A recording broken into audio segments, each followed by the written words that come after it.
everybody. We've reached that point in the day where we'd like to hear your ideas. So what I'd like each group to do now is have someone or some combination from the group to go through what their concept is and also some of the process that you went through in reaching your ideas about the communication product or activity that you would like to or think would be interesting to implement. And then there'll be an opportunity for everybody to give some feedback. So as they're telling you their ideas, please think about what you've heard today and your thoughts so that you can give some feedback as well. Okay, so I'm going to start with this group here. Good evening once again. This is group 1. We decided our topic to be African Ore Potential as our project name. We have done a geological survey and we realize Africa has a lot of iron ore and there is need for investors to come and explore and exploit. We are looking at potential investors. We are marketing our newly acquired scientific data, in this case which is iron ore, through maps, that is geological map and geophysics, and through geochemical data. We decided that on communication, we will use videos which will be airing on international and local television before the top of the hour. While local televisions, we intend to use our local languages on the local televisions and international languages for the international televisions. We decided on using pictures that we gathered or took during our fieldwork of geological survey. We took beautiful pictures of outcrop of iron ore and pictures of maps that we intend to upload on social media and publication in national and international print medias.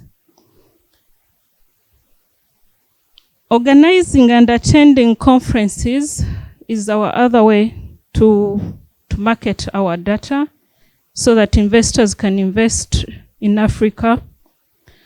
And on these conferences, we intend to put a booth to exhibit our iron ore and the map and all the data that can entice the investor to invest in Africa. The aims, our aim is to promote investment and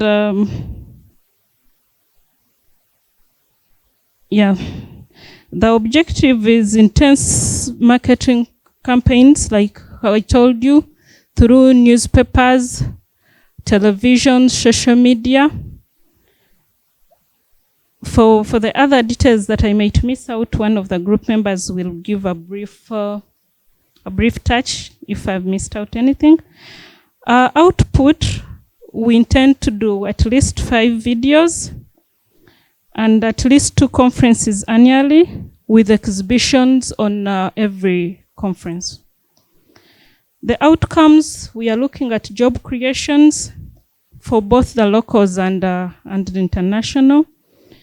We are looking at national development, especially for Africa, because if the iron ore is fully exploited, I'm sure we can all gain from it.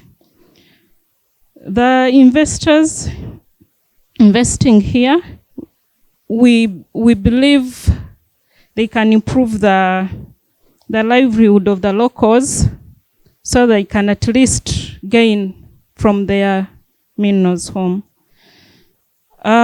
We intend to increase the broad awareness among the locals and the international community.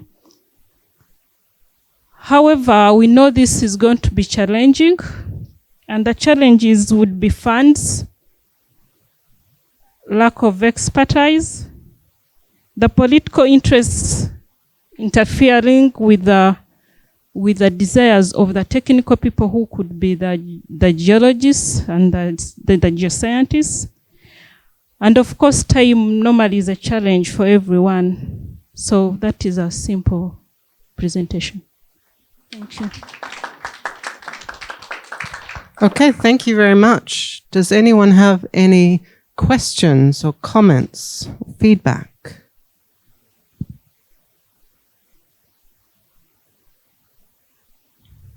Okay, I'm going to begin, but please also comment if you have any comments. So as I understand, the main audience you're aiming for are investors. Is that right?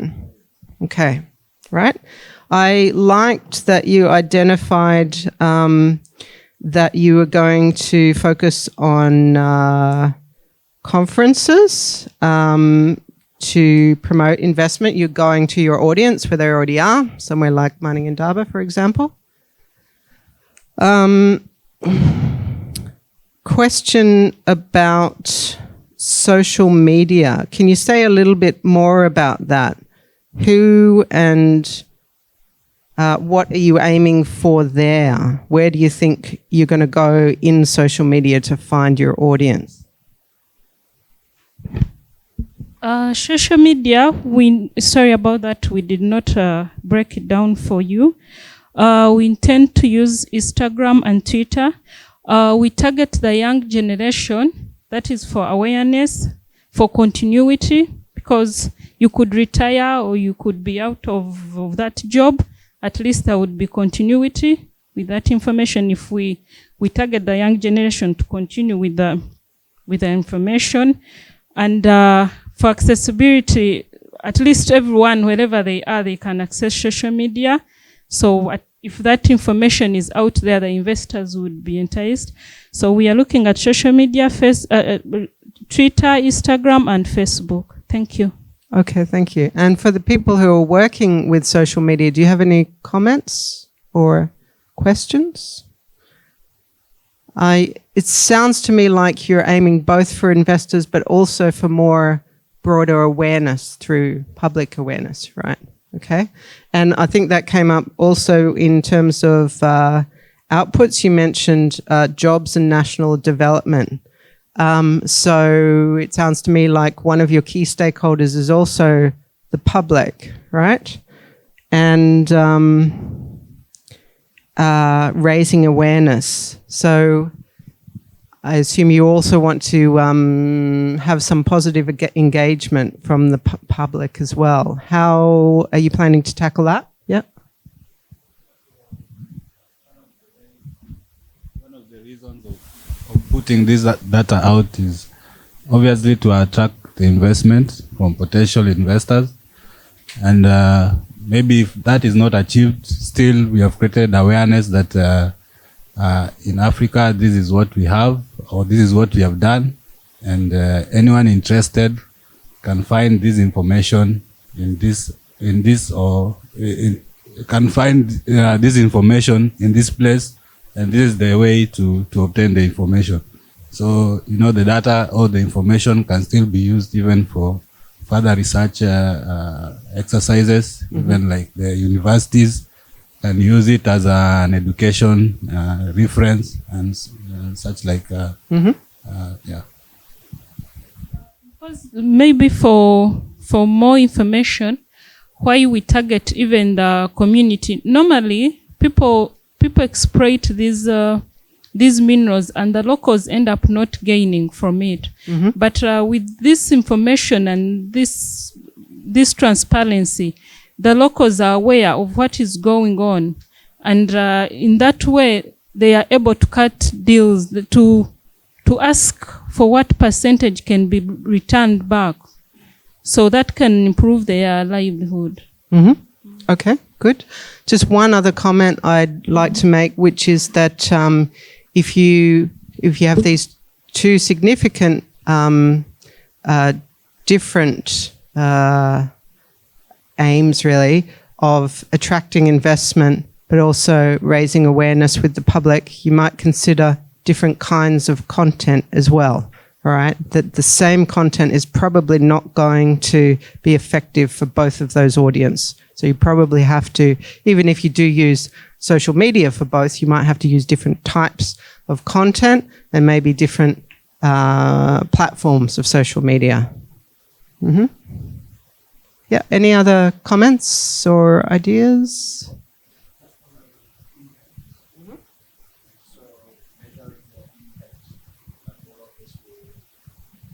Give a positive impact either to the investors, the country, or the communities. What is the thinking around measuring the impact, if it can be measured?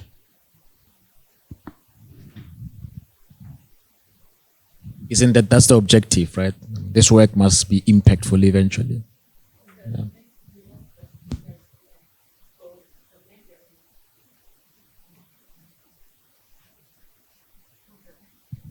Yeah. So, yeah, if you can be as specific as possible in your design and exactly what the outputs and outcomes will be, then that will help you to measure your impact at the end. Thank you very much. Great. All right. Sorry, go on. Well, one measure of impact is the level of investment. You might consider some kind of additional engagement with community to measure whether the public know about what you've done, what their attitudes are to what you've done. So you need to think about some ways you can measure that. That could be through engagement with social media and what the feedback is there. You could try and directly approach certain communities that might be affected and engage with them directly through surveys or community events and try and get some measure there of what their attitudes are, whether there's any change and so on. Yeah. Thank you. Okay, next group. Good afternoon, everyone. So our group is Outreach or Public Engagement. So our title is Outreach Program to Engage New Exploration Activities in a Non-Mining Community, meaning in a community where there hasn't been, we're assuming now, there hasn't been any mining done. So our audience will be the community itself. And this will include the local headmen, the residents, and everybody that is part of the community. And our research, so our background will be first, number one, to do detailed research on this community, online, through books, newspapers, and understand what type of language and cultural background do this community have, their beliefs, their age distribution, education level, or any previous activities done. And this is going to be done through a meeting with the chief or the headman or the headwoman of the community. I think one important point that we want to raise is if there is language barrier, we're going to get someone who will be an interpreter to help us communicate more effectively. And then I said who our audience is, it's the local community. So why are we doing this project is to disseminate or inform, educate the local community on the proposed exploration program in the area. This is also to get local communities' perspective of the program. What do they feel about the exploration? Do they know what exploration mean? Has there been any other exploration done in the community? Because we're just assuming that it's a non-mining community. And once we gather this information, then we are able to inform them on what the exploration is about, the exploration program, what type of deposit it is, what type of exploration technique this company is going to conduct in their area. And so also the exploration activity will build knowledge, do the geological survey in terms of data collection and improve the economy of their local community. So all this information will be done through stakeholders engagement with the communities. So how are we going to be doing that? We're going to do that through outreach, community engagement, like we said, two-way communication, a dialogue type of communication, physical meetings with the community leaders and stakeholders, holding general meetings. And this will be done before, during, and after the exploration, because we want to create that relationship and create a network or a platform where the local residents are able to engage with us if we are not there or when we are there. So create a trust environment between the two parties. And this will be conducted anywhere the leaders of the community feel comfortable, under a tree, local community halls, and different areas. So the details of these meetings will be an introduction to the project, like I said, why we want to do exploration, what does exploration mean, what is exploration, what does it mean to the community, the beliefs, and then we tie that with the cultural beliefs and of the local community, and understanding where does this community is coming from. Yeah, so we kind of went into details. Yes, so, and then one additional thing that we want to do, that we thought of doing is, in addition to the stakeholders engagement, to conduct outreach to schools through presentations, mineral exploration of the type of exploration, okay, the deposit that is in the community or that is there. And we'll also do media outreach, which is through local radio stations.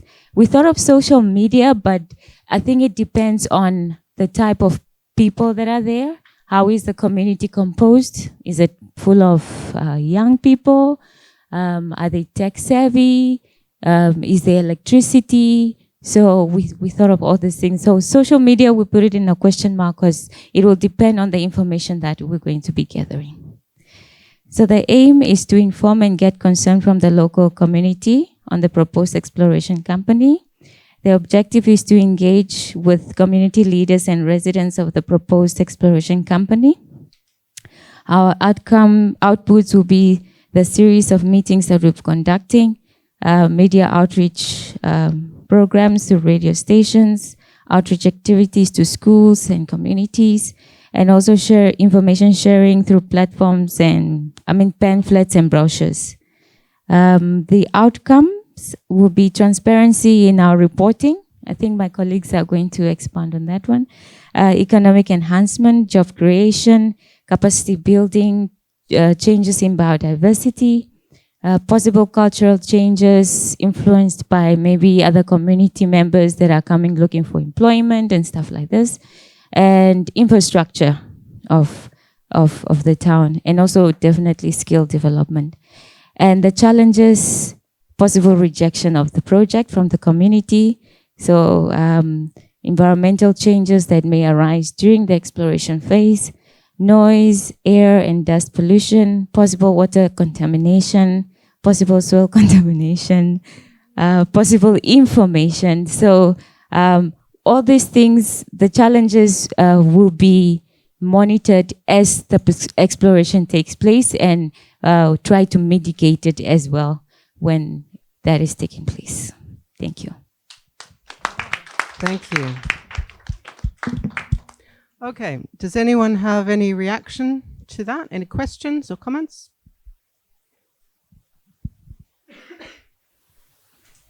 Yeah, thanks. That's great. So that's a lot of thought into it. So that's very good.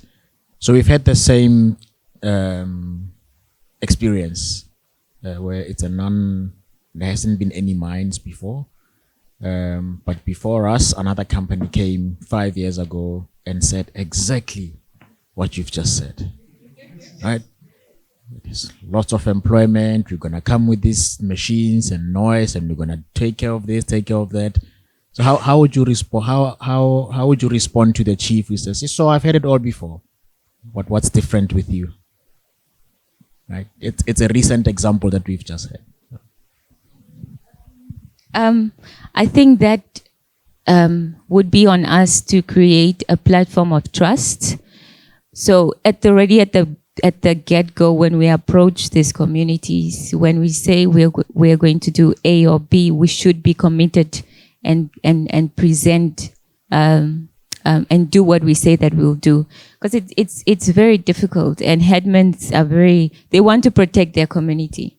So we should be able to go in there and be transparent that, yes, you've heard it all, and yes, it's true, but what we will bring is honesty and transparency to the table, hopefully. Very good.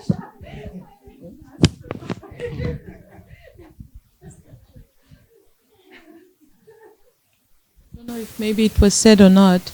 Maybe look at past experiences as well and see where they failed. Why did they lose trust? Where they failed, and then work on that. Get that as a foundation. Good point. Anyone else? Okay, I would like to make some comments and questions. One question. You said that, first of all, I really like the way you focus very heavily on who at the start, understanding your audience, language, culture, beliefs, all those things, great. One of the first stages that you mentioned was meeting with the chief. What if the chief says, I don't want to talk to you, not interested? Okay. We do anticipate this because, like, we have our challenges. First, rejection. It's left of our persistence to prefer ways in which we can talk to the chief. What do I mean? Maybe there's a reason why the chief said he doesn't want to talk to us. As maybe like the prof said earlier, maybe a past company came there and said something which they didn't live up to. So now we have to prove beyond all reasonable doubt that we are who we claim to be, with truth and honesty, like my colleague said previously. Yep. Thank you. Also, not go to the chief directly. Go to the second in command or someone that the chief trusts, yes. And then we try to not influence, but facilitate yes, the communication with the chief. Exactly, yeah, great. So finding some kind of liaison or ambassador, some way in, somebody who has that connection that you can talk to, very valuable. All right, I also really liked that you were talking about the perspective and feelings and prior knowledge and experience of your audience, and then getting to the point of informing them about what you wanted to do. I also really liked that you wanted to keep the engagement going throughout the exploration process. That's a really great way of doing things. My experience in Greenland, which was very much, there was a lot of connection with exploration companies working in Greenland, was that those who were most successful were the ones who, before they started, they did community engagement. They engaged the community in jobs in their exploration programs. They continued to meet with the community regularly right throughout the exploration. When they wrapped up and they were leaving, they still engaged with the community, keep them informed of why they're going and so on. That kind of engagement builds huge amount of trust, which can go a long way to keeping your work moving ahead. I also liked that you identified where you were going to do it, and that was about where they felt comfortable. One comment I have, I think you identified as your overall aim to inform and get consent. When you talked about the outcomes, your outcomes were much more far-reaching than this kind of broad aim. The outcomes sounded to me like outcomes that you hoped from the whole exploration program. But what you're doing is a communication project. So don't hinge your success on the success of the companies doing the exploration. Your success is about whether you've had effective engagement. All right? So great if that helps them, but make sure you measure your impact and your success on what you're doing. Yeah. Okay. Any other comments or questions? Good afternoon. Cecilia, I need you around for public speaking.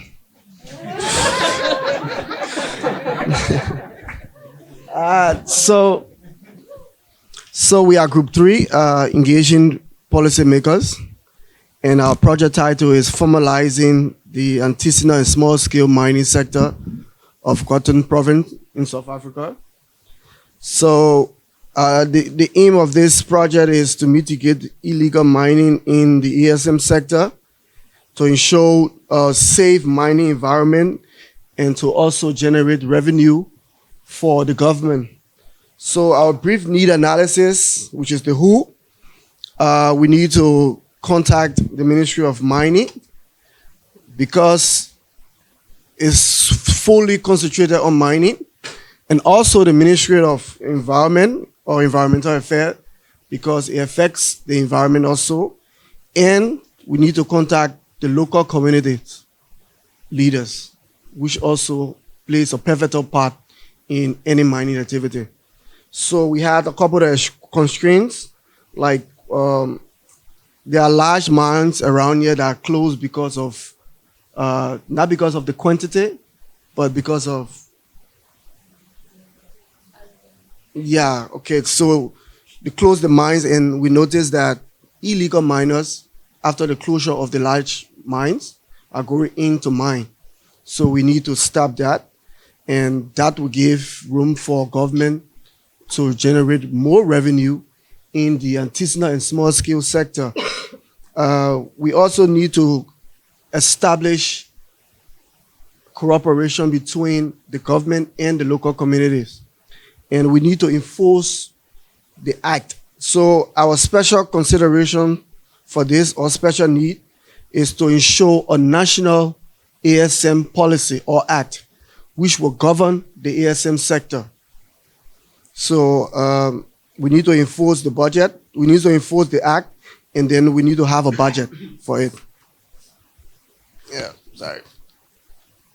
So useful aim in the short term is to establish a policy or regulation for the ASM sector, and then making sure that the local communities are the true custodian of the ASM mining sites.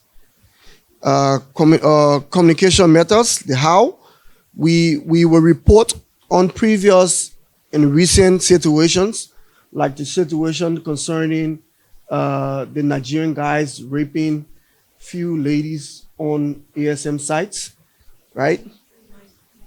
Nigerian miners, illegal miners. Yeah, sorry. Nigerian illegal miners raping the ladies around.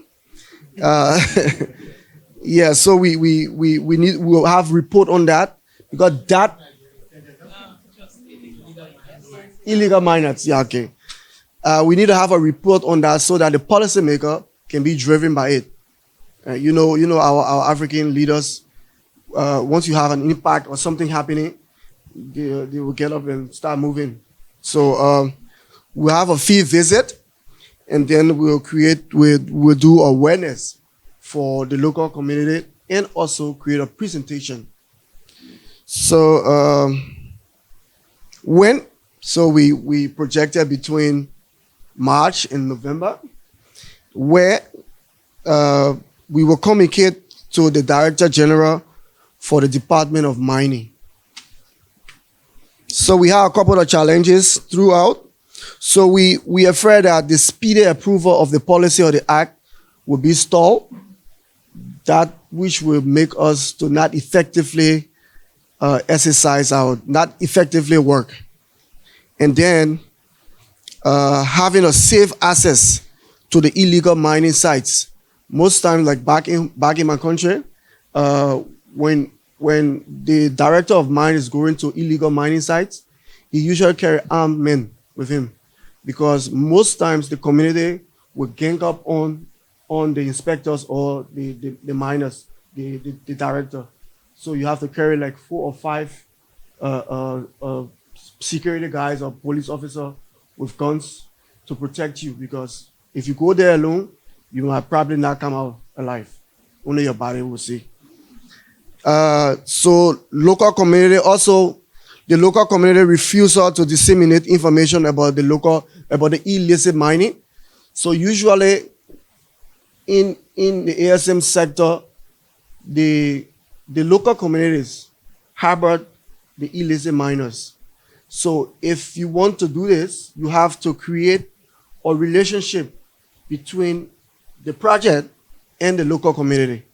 So but most times it becomes a problem because the local community is benefiting from the illicit miners, they won't disseminate the information that you need.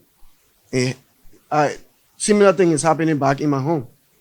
So like the Ghanaians in Liberia, they are meritorious on the use of dredges on our surface water. So the Ghanaians are usually in a habit and they are illegal. So the community will protect them because the Ghanaians are giving the community leaders brown envelopes, should I say. So the objective for this project is to regulate the ASM sector and to boost national revenue. Our output is to ensure at least 50% of the mines in Goldtown Province comply to the ASM National Policy and Act. So our outcome is having a safe and sustainable mining, ASM mining environment. Thank you. Thank you. Wow, you've got some big challenges there, I reckon. I like your ambition. Okay. Right. So you've identified as who? The Ministries of Mining and Environment and the local community leaders. You've identified some significant challenges there. The local communities are benefiting from illegal activity. So how are you going to get them on board? And I like that you identified that you would try and make those local connections and develop relationships there, which obviously are going to be important. You've identified trying to get the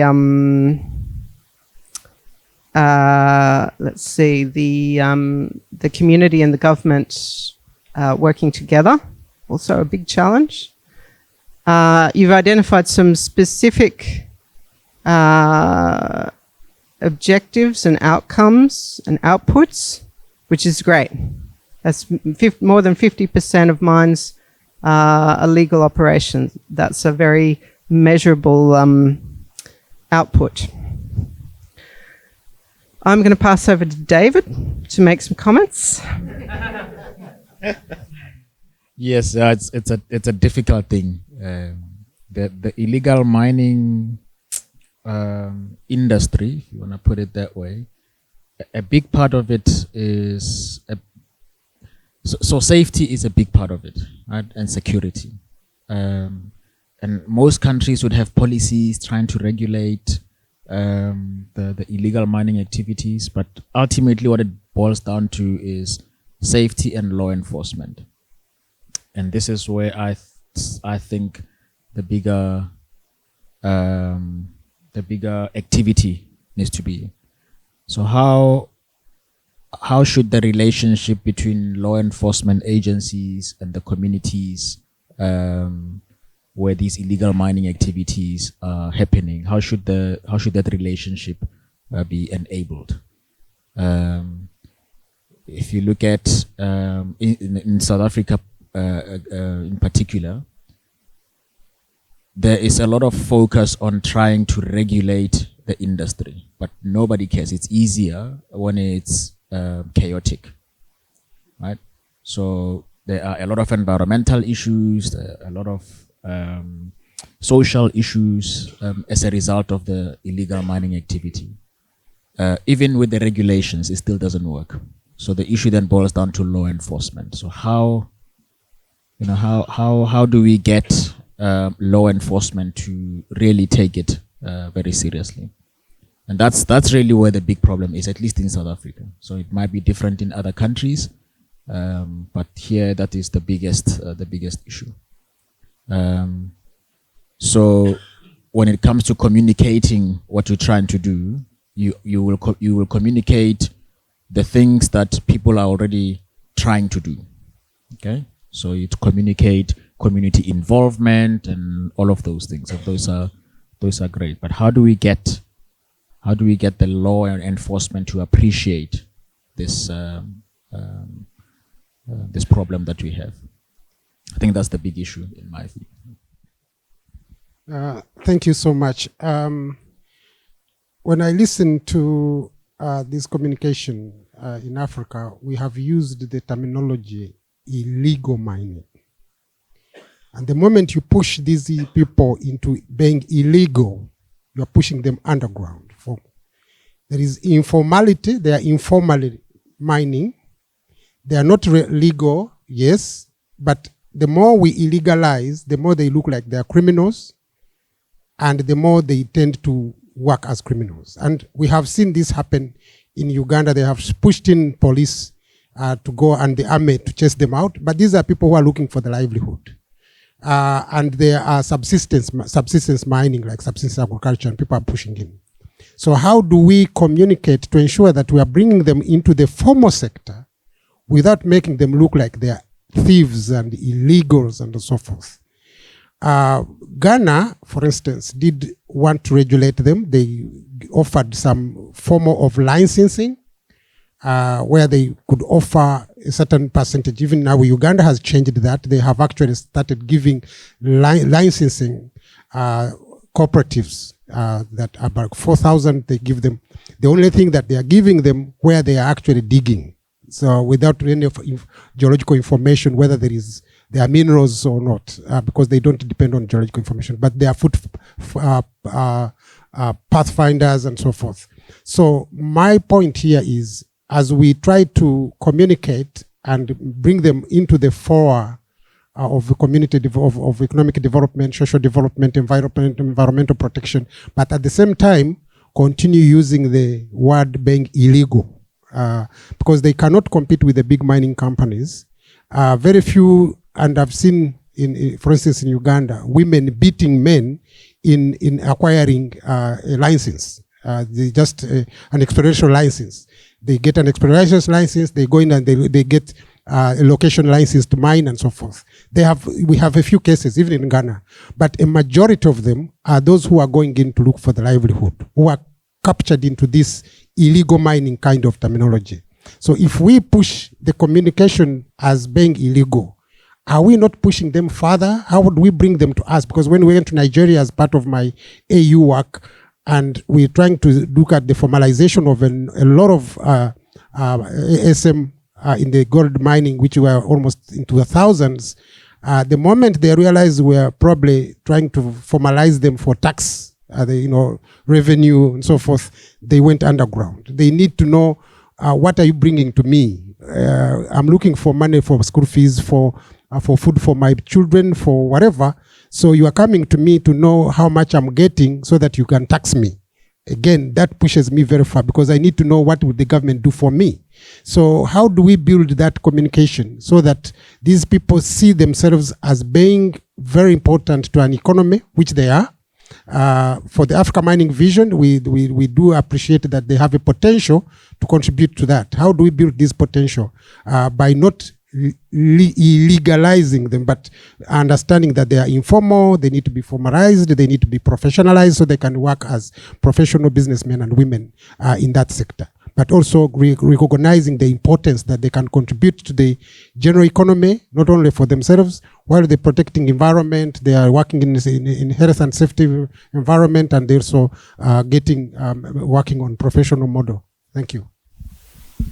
Thank you very much. Excellent points. And again, I think that goes back to some of what we were talking about your audience in terms of their values and their identity.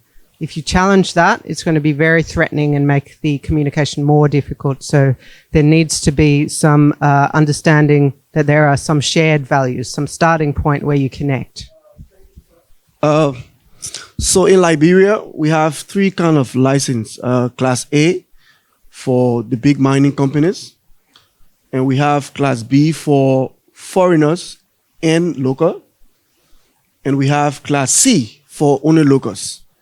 So in Liberia, we have the ASM sector, where we group the Class C licensees and the Class B licensees. Those are ASM sector. And as per the mineral and mining law of Liberia, if you are operating in under a Class B license, you are allowed to use excavator. But if you are operating under a Class C license, you cannot use any kind of machinery. So it's completely rudimentary mining, where you use only your shovel. So now, and the government understands that Class C are people who are looking for their livelihood. But that doesn't mean that you shouldn't act right with the government. That doesn't mean that you shouldn't pay your taxes. So you go in the bush and just taking shovel and open hole, and which is also is a serious environmental impact. And then you dig, you mine, you leave from there, move to the next place, leave that hole open, dig and mine, leave that other pit and move. That's a serious environmental impact. So we call them illegal because there's a room to acquire, which is very easy to acquire a mining permit, which is the mining license. So yeah, just for the clarity, sir. For me, my clarity was on his communication. It comes back to poor communication. We are not putting enough information there. Like for Uganda, there was an incident with the artisanal miners, the small miners, whereby the police and the other authorities have been taking bribes from them, and when they sum it up at the end of the year, they find they have paid more than what the license could have cost. But because they have not been given this information, there is, as in, people are not aware.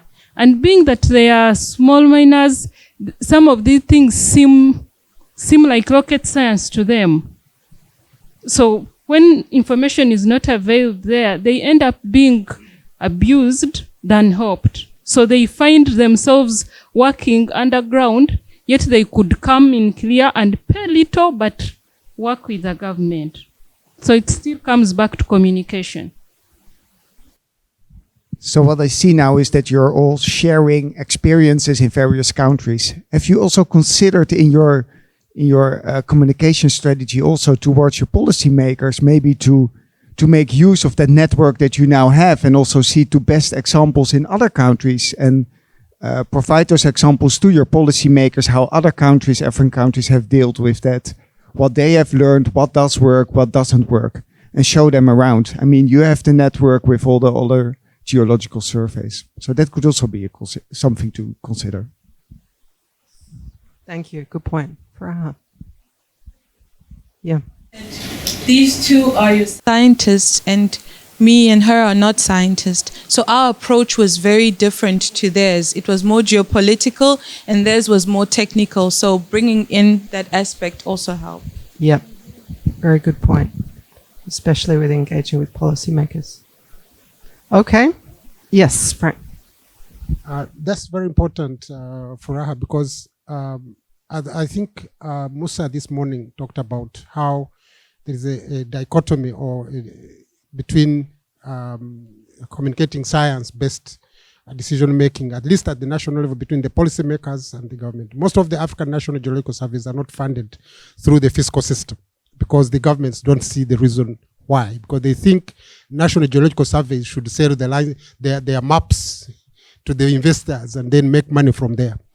There has been very little efforts to scientifically link minerals, geological information with the fiscal regime at the country level. When we did some work with the African Minerals Development Center, MDC, and did a survey, we found that the return on investment in exploration could go up to 20 to 1 in the long run. If governments knew that by putting efforts, by supporting the National Geological Surveys, then you get information that then you can use on how negotiating contracts and so forth and so forth. So there has been this literal evidence-based, scientifically evidence-based information, communication between the policymakers and the National Geological Surveys that could help them make better decisions. Thank you very much. Okay, thank you very much for that. It's really interesting. And we're going to move to the last group now. I'm very nervous, just so you know. Okay, we have a title for our presentation. It's Using Social Media for Science Communication, Dialogue, and Dissemination from a Geologist's Perspective. We are all from various surveys. Mary's from the Ghana Geological Survey Authority, Quisha's from the Geological Survey Department of Zambia, and I'm from the Council for Geoscience. And after a brief needs analysis, we noticed that social media is very poorly used amongst our various surveys. And to make an example, in Zambia, they don't use any social media to communicate scientific information to the public or any investors. And in Ghana, they just started a social media page on Facebook and on LinkedIn about a year ago. And they've had a little feedback from that. And at the Council for Geoscience, we have used social media quite a bit. We have Facebook, LinkedIn, Twitter. I think those are the 3 platforms that we use. And we have quite a lot of feedback and a lot of communication using social media. So we noticed the disparities amongst African countries, and we wanted to work towards changing that. So the aim would be to inform the public and interested investors of local projects that we are working on, in particular for Ghana and Zambia. In Ghana, I know they started their social media page because they wanted to discuss seismic activity that was happening in their country, and that actually sparked the social media page. And for Zambia in particular, they would like to discuss or to inform their local communities about what they do and what services they offer. In particular at the CGS, I personally want to bring about a new interest in using Instagram to target the younger community, because I'm very particularly interested in informing the youth about geoscience, getting them more interested in what we're doing, and also informing, like Julie has said, that we want to inform the locals about what we're doing, and that there's no fear around geoscience, like learning how to communicate correctly with the public. Since I am a geologist, I suck at that. So that's our aim. The objective would be to do a target audience analysis on the various platforms to see which platforms will work for the various surveys. In particular with Zambia, she would like to start a Facebook page and a LinkedIn page working with professionals and with the general public, because these 2 platforms target those audiences. For Ghana, they would like to be consistent with their posting on social media because it's something that they're struggling with. It's very new for them. And the objective would also be to have the correct equipment, because that's also something that they are struggling with at the moment. So buying camera equipment, tripods, ring light, etc. And the objective with myself at the Council for Geoscience would be to do a target analysis and see what type of interest I can spark in the youth through using a platform that attracts the youth, like Instagram, for example. The output for Facebook, for example, would be images as well as text, because that's what the platform is used for. And in Zambia and in Ghana, they believe that that's the way they can connect with their people, the easiest way they can connect with the people. At the Council for Geoscience, I think Instagram, the best footage to use would be video footage on Instagram. And this would allow us to disseminate or share interesting projects that we are currently working on with the local communities, as well as spark an interest in the youth to get involved in geoscience. An example of an interesting project that we are working on, I think we could share about, is the Karoo Deep Drilling Project. I need to read this.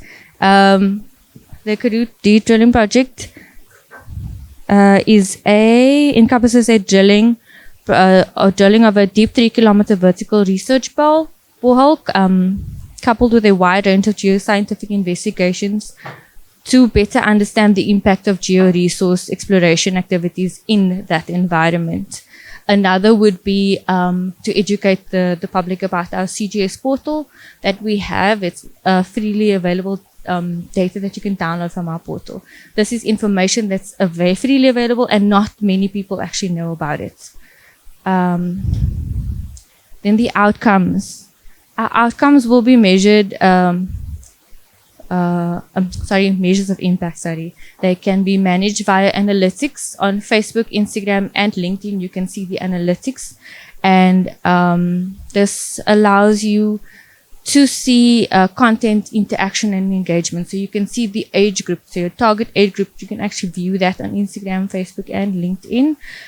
You can see which countries have viewed your profile. You can see the gender, demographics, if people have commented, liked, or saved what you have shared.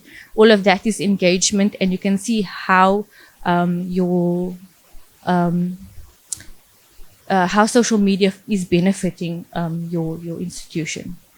And then these measures, we will measure the social media impact over the next 6 months. So we are challenging each other to see what type of interaction we will have on social media in the next 6 months. And then challenges would be to be consistent on social media. We know that's something that you have struggled with. And then also reaching the right target audience through the right platform can be a challenge as well. And then content, interaction, and engagement may not have the effect that we intend on because we may not be disseminating the information correctly as scientists. The other is also maintaining an interest in the subject matter. Yeah, that's it. Thank you. Thank you. Great, thank you very much. Any comments or questions? By YouTube on videos, on their videos. So they looked at how long it takes for people to actually stick to watching a video. So as soon as you click play, people only sort of are interested in the first 10, 20 seconds, right? And afterwards, it's like the readership goes or the viewership goes. So people don't finish even 2-minute videos, right? So we have very short attention spans as people. So in terms of social media, I wonder if we're going to have the same problems. You know, even if you have a 3-minute video to explain what you're doing and the project that you're doing, which is really not a lot, right? I mean, 3 minutes is not a lot. But you know, after 20 seconds, people start giving up. I wonder how long we will sustain. And I see, you know, with Twitter, it's like we have 200 characters and things. Even with that, it's a lot, you know, these days. And then you start adding hashtags, hashtag. It's like, you know. So I think with social media, one of the challenges I foresee going forward is exactly this: the short attention span, especially with the young ones. When I look at my daughter, she's 8. She focuses for 2 seconds. It's like, you know, and these are the people that you want to target, right? Especially at school level. So. Yeah, I don't know what the answer is in terms of getting them to focus for more than 30 seconds, but it's a big challenge. Yes. No. I will say there's a science to social media. So I've been testing this out for the last 2 years. I did a personal investment in this because I'm a scientist and I like to see how things work. So I started recording myself doing science, like mapping in the field and seeing what type of interaction I would get on social media, purely because I have young people who come to me and say, oh, wow, your job is so interesting. What do you do? And I'm like, I'm a geologist. And I start talking about rocks and people are like, don't tell me about rocks. Like, they're not interested in rocks, but they're interested in the fact that I travel so far, the fact that I work in the mountains, I'm a woman. There are so many things that people are attracted to. Maybe they don't understand the science, but it can get someone excited about, oh, I can consider this a job someday. Maybe they want to travel. Maybe they want to experience something outside of this small town that they come from. Like, I'm from Cape Town. I've never left my city until I started working at the Council for Geoscience. It allowed me to travel. It allowed me to see parts of my country I'd never seen before. So you have to think about social media from the end user. What do they see? Music is also now a thing, like you add music to videos as well, and that attracts people. I know the 3-minute videos I don't even watch them till the end. So so you gotta use snippets, quick videos, things that keep people's attention to that short snippet of video, even if it's a one-liner at the bottom of in the caption. But yeah, it's hard work and it can be done.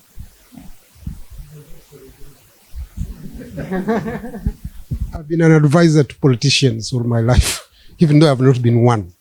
And I've already told people, if I want to send a message, to communicate your message to my commissioner at the African Union level or a minister at the national level, and we meet in the lift. The lift is only 1 minute to go to where it's going. And I need to pass that information to the person to say, Frank, after that, come to my office and give me more information.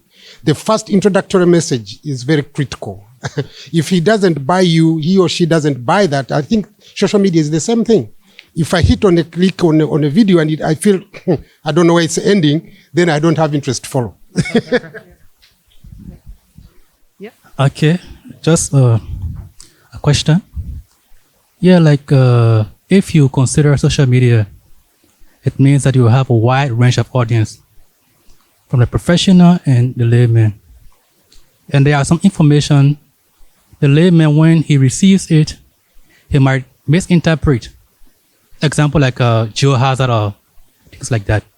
And you don't want to share such information at an early stage before it causes those misinformations out there. So then how do you reconcile those, how do you reconcile that, like the layman and the professional, with regard to your information you are going to publish? I think we tackled that. When it comes to social media, you just don't publicize everything. You have to be cautious of what to put there. Sometimes when policymakers don't want things to be known before they mature. So it's an issue of going back and forth, talking to policymakers and seeing at what stage they're at, because that will bring a lot of fracas. I found very interesting when I first started working for the Geoscience and we went to the EGS, they used to produce books that would associate your everyday life to a mineral. And that catches somebody's interest immediately, caught my interest. I didn't know that the basic things we use are associated to what is underground. So if you can show something like that to a layman, automatically they associate, so this is okay. So it was very interesting for me. So I think things like that, especially in social media, because people go for the big things, but that basic thing to say, do you know where your toothpaste comes from? And then it moves on. Thank you. Yep. I think you had a difficult starting point because you're starting from a method. You're not starting from your audience. You're not starting with why you're doing it, but you have an interest in the actual method. How are you going to do it? So I think your challenge is to move back and figure out who your audience is and what you want to, and how you're going to communicate with them and why. But I liked that you, the way that you tackled this, in that, as far as I understand, you all have this common interest of trying to increase capacity in your ability to use social media to engage with publics of different kinds, and to understand how that's happening, who you're engaging with, and how effective it is. So I would say that if you're going to go down that path, and you identified some really good outcomes, I think, informing youth about geoscience, reducing fear, sparking an interest. These are all questions of why you would do something. But if you can design some and help each other to produce social media content and then analyze who are you connecting with and what is it that's connecting with them, that will help you to guide what kind of content you would use and where to target specific audiences. So I think ultimately that's your challenge, is to identify the audience and then focus in more on them and say, okay, this is what's going to work here. So let's make something more specific here, figure out the measurable things that we can do here and see if we're being effective. But yeah, it's a great starting point, I think. Okay, any other questions or comments? Say maybe you identify and set up these social media platforms. Who is the best person to manage or run this platform on a day-to-day basis? Say specifically for the Geo Survey, who is well equipped to be managing and running this platform? The geologist or whoever is on the marketing team is the best person to handle the social media page. Yeah, if you have a special person, it's good. Yeah. A geologist can make a post. It's not so important to have a marketing person just to promote something. For the initial stage, I think it's better that geologists promote what they do in their day-to-day life. You see how much reach that you get and the audience that you have, and then you can hire someone. Yeah, so we have an existing marketing team that handles all of our social media.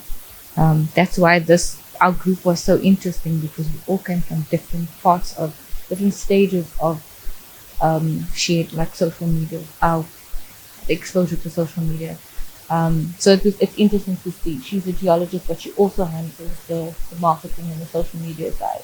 But on our side, we don't have any geologists managing social media. That's completely up to marketing. But they do communicate with us. They have discussions with us so that they make sure they disseminate the correct information. Yeah.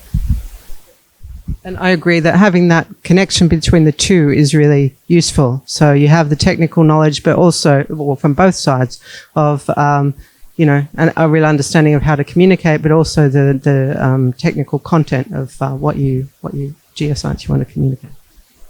Don't we want to break the information earlier this morning when someone introduced themselves and said, a geologist comes in my office with 2 pictures, one with a shovel.